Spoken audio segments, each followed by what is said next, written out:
Guys, Luke7 here, and today I wanted to do a little gameplay video, but in the background of it I wanted to talk about this topic. I saw a poll on it on the Waypoint forums, and I wanted to talk about it just because I thought it was a little bit interesting, and I'm curious what other people's thoughts are on it.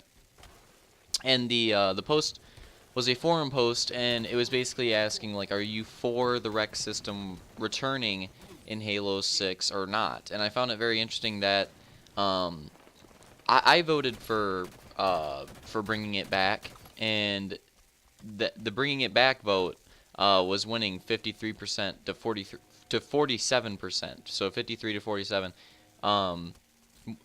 saying bring back the Reqs, which isn't that good. I mean, if you want to think about it, that's not that big of a majority. That's basically a tie.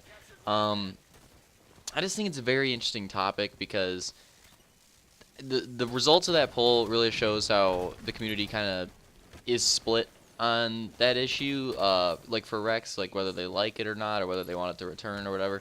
The community is pretty much split on it, and I said bring back the Reqs because the Reqs system has made Halo 5 so addicting for me. Like I find it very hard to like go longer than a week without playing this game. I think the longest I went without playing Halo 5, I think 2 weeks after, it might have been 2 or 3 weeks after release, I went about a week and a half, or maybe it was just a week, about a week or a week and a half without playing it.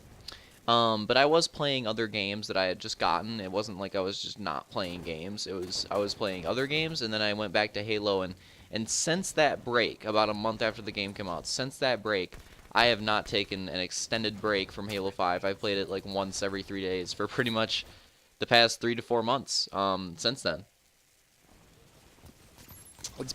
It's been very constant. It's just, the game is just so addicting. It's hard for me to go that long without playing it.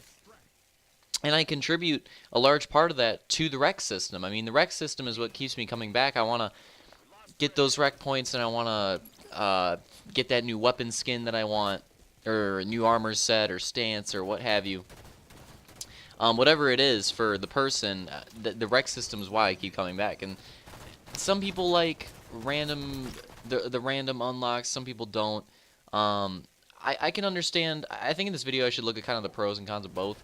I can understand why people like a more traditional unlock system, because when you see somebody with a certain armor set or a certain weapon skin or whatever, with a more traditional unlock system, like let's say it's a COD system where it's like you need this many headshots or this much XP or whatever to unlock a skin, or let's say it's like older Halos.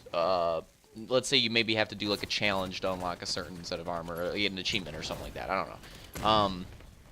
But what I'm getting at is more traditional unlock. What people liked about that is that you could, like, you would know what that person did to get that armor set. So if somebody did an armor set that took like a really long challenge, and then you wear that armor, that adds a little bit more something special to it. Whereas now with the Reqs system, if you have like a really good like rare legendary armor or whatever, it doesn't have that same feeling, because it's like, oh yeah, they played the game a lot, but that's the only thing you get out of it. You're like, oh yeah, that person played the game a lot or got really lucky, because it doesn't really imply that they played the game a lot. I mean, you could play the game not that much and just get lucky in a Req pack and get a super good Req. I mean, that's just the way the system is.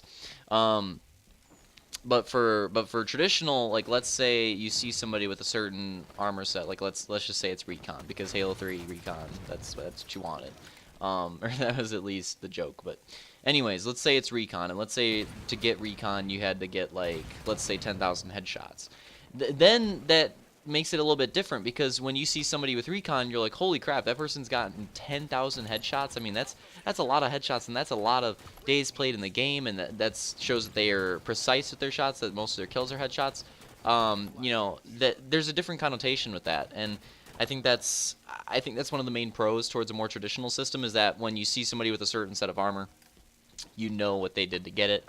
And I think there's definitely an audience of people that like that. Pros for the random system, or at least a pro for the random system, is that you don't need to play that freaking much to get what you want. I mean, it depends.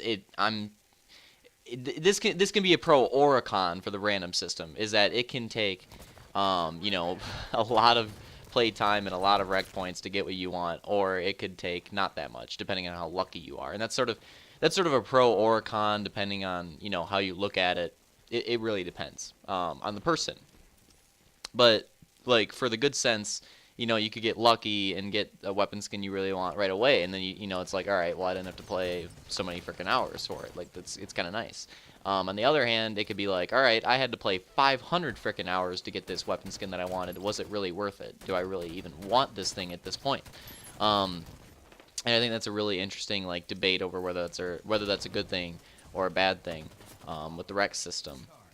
Another like I don't know if I'd say is con, whatever. I don't know.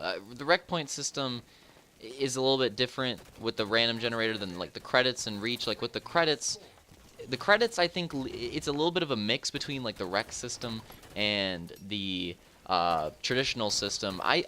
If anything, I might want to see a return of the credits system from Reach, because it is kind of a mix. Because where you have the traditional feel is because like when you get a really expensive armor set and you see somebody with that expensive armor set, you're like, wow, that person spent a load of credits on that, and they played a lot to get those credits, and they obviously worked really hard and saved up to get that armor set. So that's where I see the traditional sort of sense come in. And then obviously the rec sense is the fact that it's points, like it's credits, and you have to accumulate those to get what you want. So it's a little bit of a mix of both. If anything, for Halo 6, I think it'd be interesting to see the Reach credit system return, just maybe not as ridiculous as it was in Reach. Like in Reach, I did not like the ranks that took for like hours upon hours upon hours. What do I mean hours? I mean weeks to frickin' rank up at the later ranks. Not even the later ranks. Like it takes a while. Once you get to Warrant Officer, it starts to take a while, at least in my opinion.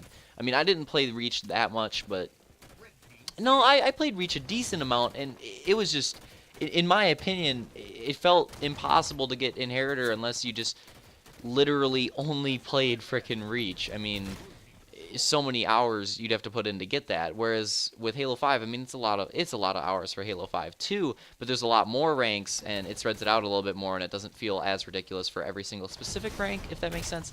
So I guess for Halo 6, I would like to see if anything, I'd like to see a Reach credits system return, and then not as ridiculous as Reach's credits though. Like maybe make the items less expensive, and maybe make it so that the ranking system sort of goes along with this as well. Maybe make the ranking system not be like as long and dragged out, because I thought that made Reach kind of stale and stagnant for me. Like it would take so long to get ranks that I would just get bored of it and go to something else.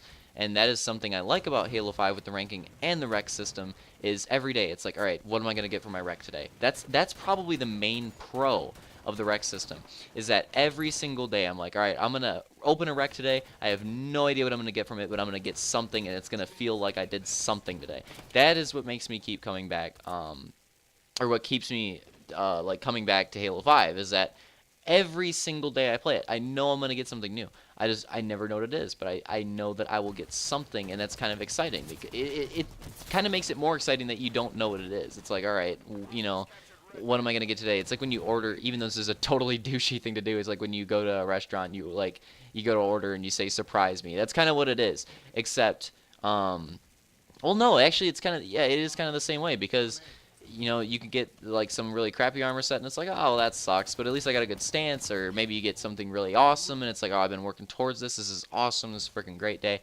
Or maybe you get two like crappy items, and it's like, oh, whatever. I'll just play another day, or I'll play tomorrow and see what I get. And you know what I mean by that is like, I'll play tomorrow and see what I get. Like it just keeps you coming back, or yeah, it keeps bringing you back. And I'd say that's the main pro of the rec system. So what I'd like to see in Halo 6, my side on this like sort of debate, is that I like traditional way of unlocks, and I like the rec system. I like both. I think the best would be a mix of it. Like, for example, for Call of Duty, I liked, in Black Ops 1, I liked the COD point system. I'm not the only person that liked that, and not everybody liked that. Like, I'm not in a majority there, but it just, in my opinion, I liked the COD point system in Black Ops 1, if you guys have played that game or are aware of it.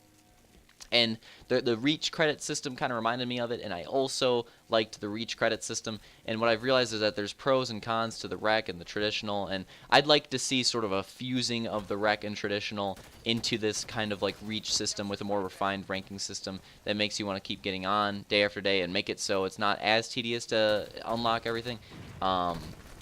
Unlike Reach, and same thing with the ranking system, because the ranking system needs to not be ridiculous too. That kind of goes with it. But anyways, I'd like to see some sort of fusing between like a Reach and a Req system. That's what I'm trying to get at. Anyways, hope you guys enjoyed the video. Let me know in the comments what you think about this issue, because I think it's kind of interesting. I mean, obviously Halo 6 is a while away, but I think this is a really interesting debate, seeing on why people would rather see the Req system return or not return. And I don't know, it's just very interesting because the community seems to be like pretty 50-50 split on this issue. So let me know what you guys think, and I'll see you next time.